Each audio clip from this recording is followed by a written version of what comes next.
Hello, this is the final video in the series for the accredited ICDL Advanced Word Processing Qualification. It might be something though that you just look at and don't look at the others, so to you it's your first one you've looked at.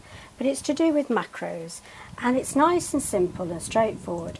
It's for the syllabus, to meet the syllabus criteria, but it's also a good way of going in and doing some simple macros and getting the idea of it, or what it means, what it is, and how to use it. And then what you can do is you can build on that once you feel that confidence, and you can start to do more and more recorded tasks within a macro, rather than in this case you'll get demonstrations of one aspect recorded in a macro. But this will cover the syllabus, and it will help you possibly to go into macros and have a look, see what they're all about, and have a go. And you've got the materials, etc., to play with and do them. So hopefully this will work for you if you're interested. And thank you, Stephanie Tony. Thank you.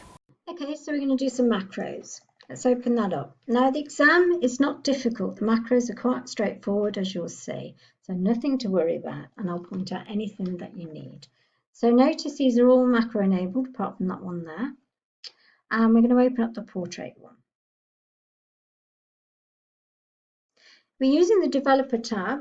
So if you haven't got the developer tab on, remember File, Options, Customize ribbon, and you can tick it on there and OK. And that way you can get a much better view of macros, etc. So to see if we have any macros, to view them, we go in here. And we've got an old one, I'm going to delete that, yes, and then a close. So we're going to create some now of our own. So we're using the record macro to name it, so portrait. I'm going to do a portrait one.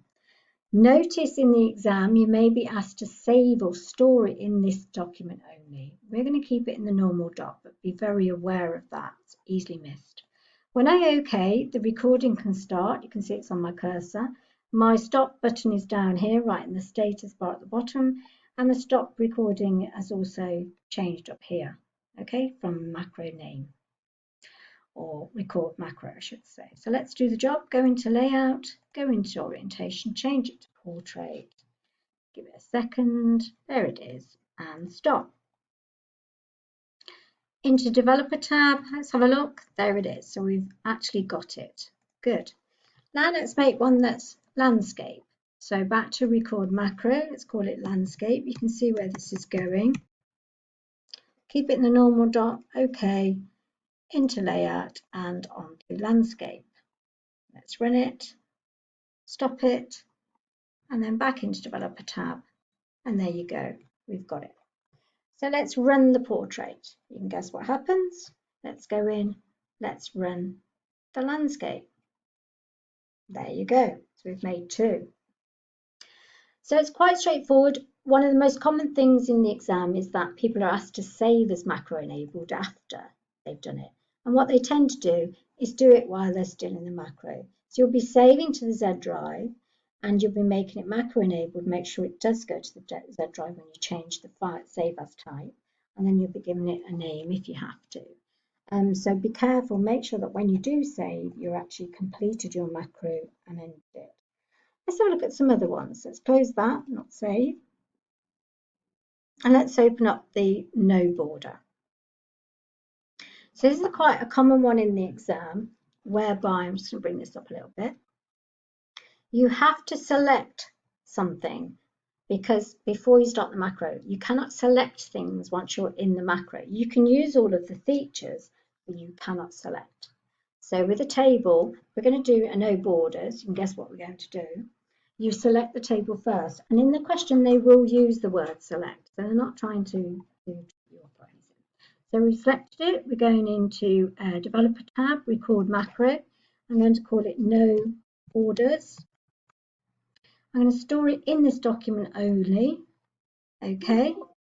Why it wouldn't save it? It wouldn't save it because it doesn't like names with spaces.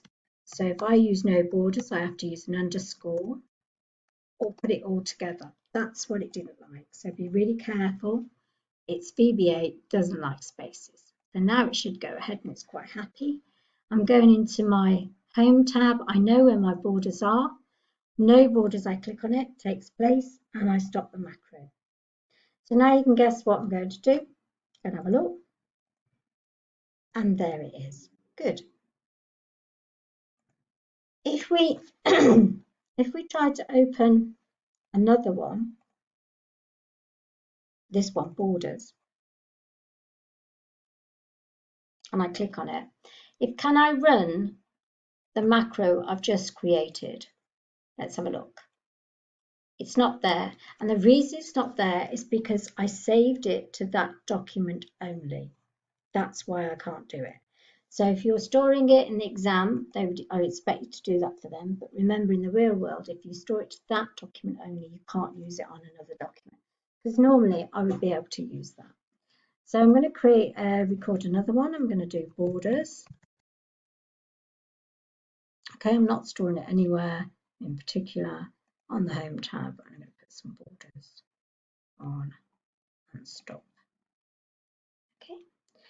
If we have a look at the margins, there's the margins one. Let's open that one up pretty quick. You can do, let's go in and see what we've got. Got a landscape, we could run that. Okay, so these are quite good for running.